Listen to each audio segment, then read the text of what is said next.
Toğır.kz ұсынады.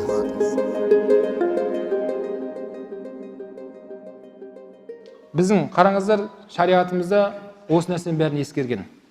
Тіпті мынау шашқа, самайға ақ түскен кезде сахабалар қына жағып жүретін болған. Қызылға немесе сарыға қына деген нәрсе бар, бояп, нені көрсетпеу үшін екен.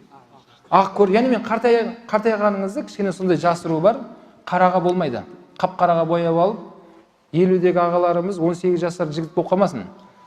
Қап-қараға шашын бояп. Шариғатта тыйым салынған. Бірақ жағдайда қара қына жағуға рұқсат етіледі. Соғыс жағдайында. 80-дегі ақсақалдар шашын қап-қара қылып, сақалын бәрін қап-қара бояп алса болады. Келген жаулар қараса елдің бәрі жігіттер секілді көрінеді көздеріне. Қария жоқ, бәрі жігіттер қап-қара шаштармен. Оларға ана дұқтарын сындыру үшін. Сол бірақ жерде қап-қараға бояуға рұқсат етіледі. Ал қалған жағдайларда не? Қызыл сары бұл пайғамбар келе жатқан сүннет, бауырлар.